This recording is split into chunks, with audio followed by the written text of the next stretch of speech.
एक पेड़ दो मलिक। अकबर बादशाह दरबार लगकर बैठे थे।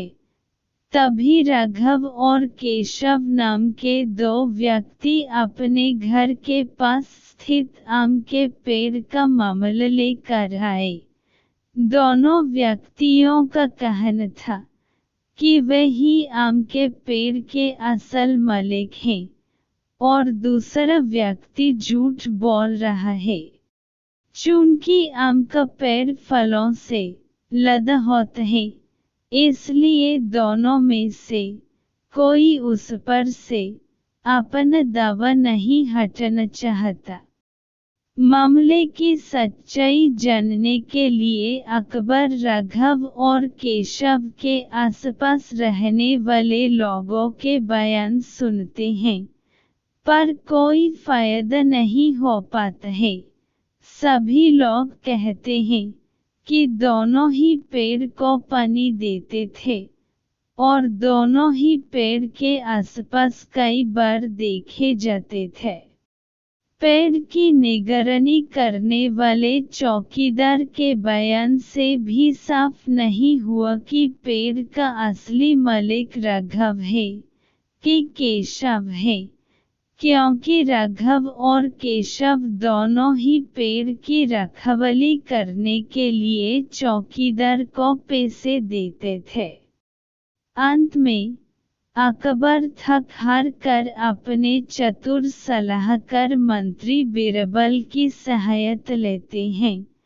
बीरबल तुरंत ही मामले की जड़ पकड़ लेते हैं, पर उन्हें सबूत के साथ मामला साबित करना होता है कि कौन सा पक्ष सही है और कौन सा झूठा। इसलिए वह एक नाटक रचते हैं। बीरबल आम के पेड़ की चौकीदारी करने वाले चौकीदार को एक रात अपने पास रोक लेते हैं। उसके बाद बीरबल उसी रात को अपने दो भरोसेमंद व्यक्तियों को अलग अलग राघव और केशव के घर झूठे समाचार के साथ भेज देते हैं, और समाचार देने के बाद छुपकर घर में होने वाली बातचीत सुनने का निर्देश देते हैं।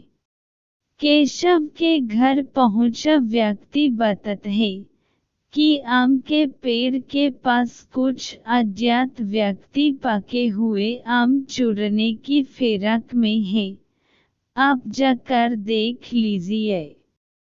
यह खबर देते वक्त केशव घर पर नहीं होता है, पर केशव के घर आते ही उसकी पत्नी यह खबर केशव को सुनती है। केशव बोलता है, हाँ हाँ सुन लिया, अब खाने लगा।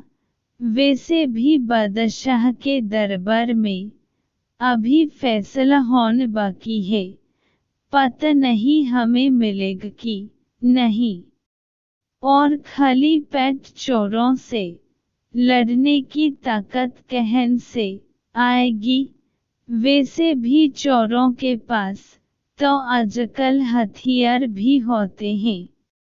आदेश अनुसार झूठ समाचार पहुंचाने वाला व्यक्ति केशव की यह बात सुनकर बीरबल को बता देता है।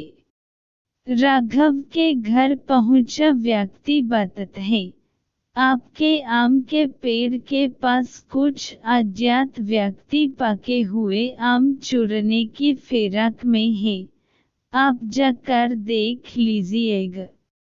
यह खबर देते वक्त राघव भी अपने घर पर नहीं होता है, पर राघव के घर आते ही उसकी पत्नी यह खबर राघव को सुनती है। राघव अब देखत है न तब फौरन लाठी उठत है और पेड़ की ओर भगत है।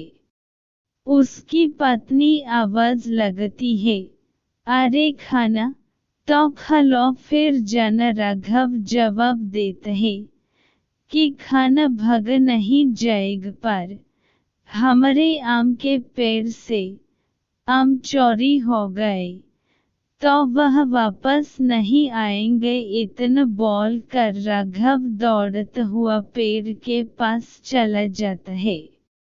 आदेश अनुसार झूठ समाचार पहुंचाने वाला व्यक्ति बीरबल को सारी बात बता देते हैं। दूसरे दिन अकबर के दरबार में राघव और केशव को बुलाया जाता है और बीरबल रात को किए हुए परीक्षण का वृत्तांत बादशाह अकबर को सुन देते हैं, जिसमें भेजे गए दोनों व्यक्ति गवाही देते हैं।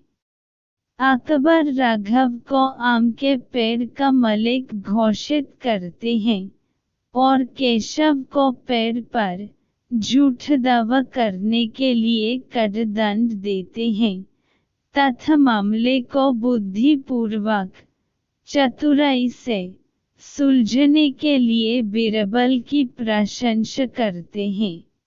सच ही तो है, जो व्यक्ति परिश्रम करके अपनी किसी वस्तु या संपत्ति का जतन करता है, उसे उसकी परवाह अधिक होती है।